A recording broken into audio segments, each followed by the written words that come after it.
السلام عليكم ورحمة الله وبركاته. أهلا بكم في حلقة جديدة على قناتكم طيور فوق السطح. يا رب تكونوا بألف خير وصحة وسلامة، ويا رب دايما مشاريعكم في تربية الطيور تكون ناجحة ومحققة ليكم كل اللي انتوا بتتمنوه. أسباب مختلفة وجديدة جدا ومفصلة تؤدي إلى انخفاض إنتاج البيض. انخفاض إنتاج البيض بيحصل في الشتاء وبيحصل في غير الشتاء، وعشان نعرف نتعامل معاه لازم نكون فاهمين كل الأبعاد وكل الأسباب اللي ممكن تؤدي لده.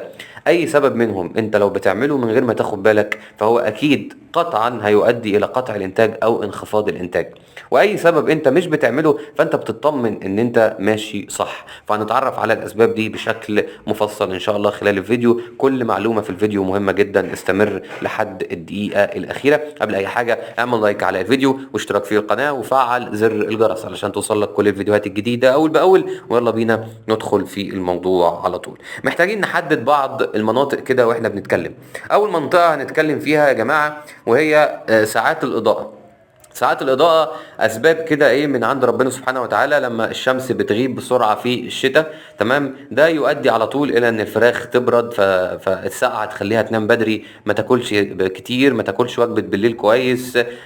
يؤدي ده إلى إيه؟ عدد ساعات نوم أكتر فإنتاج أقل، حركة قليلة إنتاج قليل، نوم كتير. ده بيحصل للإنسان وبيحصل لأي كائن حي في الشتاء. فعشان تتغلب عليه لازم تخلي فيه شمس صناعية أو إضاءة صناعية. يعني إيه؟ يعني تخلي فيه إضاءة كده مستمرة مع الطيور لحد مثلا 9 بالليل، ياكلوا ويناموا الساعة 9، مش يناموا من الساعة 6، تمام، ويناموا كويس لحد الصبح، تصحى لهم كده 8 تديهم الأكل بتاعهم والوجبة بتاعتهم، فيبقوا عندهم نشاط مستمر وما يناموش كتير فالإنتاج يقطع بسبب النوم الكتير أو يقل. تمام، فدي تغير حاجة طبيعية يعني تمام. لما يكون بقى في قلش أو تغيير ريش فحضرتك ده مش مرض، ما تقلقش منه، ما تقلقش منه خالص. كل اللي عليك تعمله انك تراعي الطيور وتديهم فيتامينات واملاح معدنيه الف د 3 ه والكلام ده كله من عند الصيدليه، علشان خاطر ايه؟ تفوقهم بسرعه من المشكله وتاكلهم كتير في الفتره دي علشان يكونوا ريش. فده مش مرض لكن تتعامل معاه. لو الفراخ دي كبرت في السن وعجزت وقطعت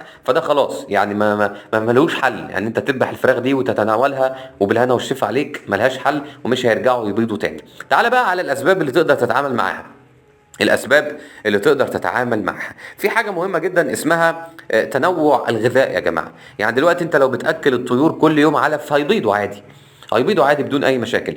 لكن لو بتاكل كل يوم الطيور علف واكله مختلفه، مره بواقي اكل من عندك، مره خضروات مختلفه، مره عيش، مره رز مكرونه بواقي طبيخ، مره بدل العلف تديهم شعير، تنوع لهم الاكل يوم هنا عن يوم هنا عن يوم هنا، فتلاقي الموضوع بقى فيه انتاج اكتر بكتير جدا. الاستمرار على نفس الاكل وعدم تنويع الغذاء يؤدي الى يعني نفس العناصر الغذائيه بتبقى موجوده في جسم الطائر ما بتتغيرش. ده معناه ان في عناصر غذائيه هتبقى غايبه، مش هتكون موجوده، فالانتاج هيقل مع الوقت. فلازم ناخد بالنا من التغذيه، تكون تغذيه مناسبه. في مواد مهمه جدا لازم تكون موجوده في الاكل، لازم يكون في كالسيوم، لازم يكون في كلورين، لازم يكون في عناصر غذائيه كتير، لازم يكون في فوسفور، لازم يكون في فيتامين د، تمام، لو مش من الشمس هيكون من الاكل، لازم يكون في بروتين، لازم يكون في نسبه من الدهون مش كبيره، تمام.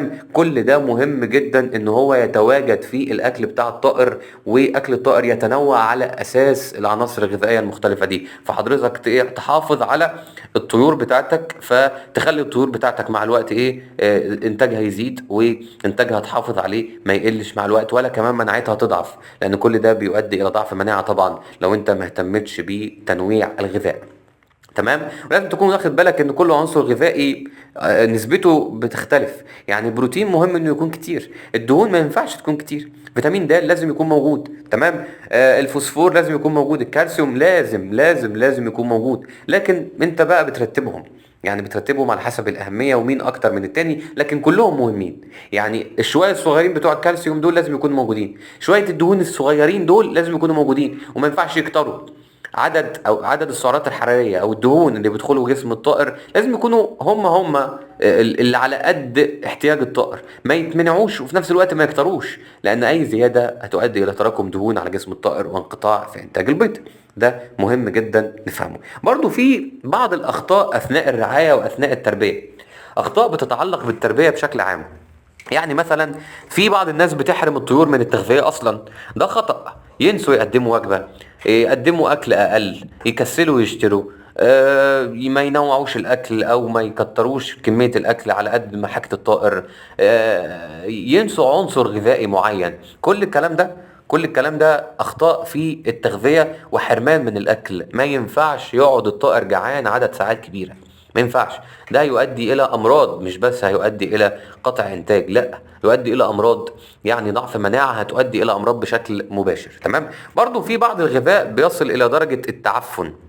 يعني لو انت مخزن عليقة عندك او مخزن اكل او بواقي اكل مثلا لفترة كبيرة عدت الاسبوعين، تمام، ومش في مكان صحي ومش مكان امن، فبعد كده تيجي تقدمها للطائر، طب ما دي هتؤدي الى تسمم.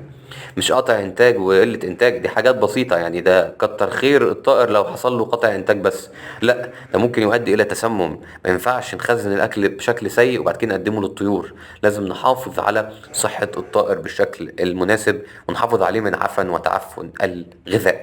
برضو من الحاجات اللي بتؤدي الى قطع انتاج البيض هي الاجهاد الحراري، وده احنا داخلين عليها طبعا بعد الربيع، او في نص الربيع كده هيبدأ الحر يدخل والشمس تبقى مجهدة والحر يبقى عالي والرطوبة تبقى، يعني كل ده هيتجمع على الطائر فهيؤدي الى اجهاد حراري. والاجهاد الحراري تأثيره كبير جدا على الانتاج وعلى فقدان الشهية وعلى حاجات كتير، فلازم نحافظ على الطيور بتاعتنا من الاجهاد الحراري ونعمل تهوية كويسة.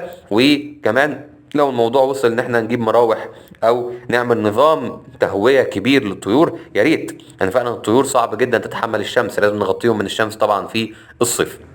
حلو. برضو من الحاجات المهمة جدا الأعلاف الفاسدة. اشتري الأعلاف من مكان أنت تثق فيه، علشان العلف الفاسد هيقطع الإنتاج ده في أقل تقدير، ممكن يؤدي إلى تسمم وفطريات بقى وبعض الطفيليات في العلف، وكل ده هيؤدي الى ايه؟ قله الانتاج او قطع الانتاج او تسمم كمان في حالات عاليه جدا. برضو في بعض السموم، في سموم زي بذور القطن، البسله، المضادات الحشريه، المبيدات الحشريه، مبيدات الحشائش، المطهرات لو كترت او تركيزها كان عالي زي الكلور مثلا، المخصبات اللي هي يعني بتشتغل بشكل ايه صعب شويه على الطائر انه يستحمله، زياده الخصوبه وكده، الادويه اللي بتؤدي الى الخصوبه، مضادات الحيويه زياده عن اللزوم، بعض المركبات زي الزيوت، بعض انواع الزيوت، كل ده بيؤدي الى ايه؟ بيؤدي الى حدوث تسمم بالنسبه للطائر. الطائر ما يتحملش الكلام ده، فانت لازم تحافظ على الطائر من كل الحاجات دي. فانت لو في اي حاجه من الحاجات دي اللي بتقطع البيض انت بتعملها، ابعد عنها. لو لقيت بعض الحاجات القليله ابعد عنها، لقيت ان انت ما بتعملش حاجه منهم، يعني ابوس ايدك ما تعملش اي حاجه من الحاجات دي، لان كل ده بيؤدي الى انقطاع او قله او انخفاض في انتاج البيض. ده كان الفيديو، ما تنساش تعمل لايك على الفيديو واشتراك في القناه وتفعل زر الجرس، ونشوفك على الف خير في حلقات جديده، والسلام عليكم ورحمه الله وبركاته.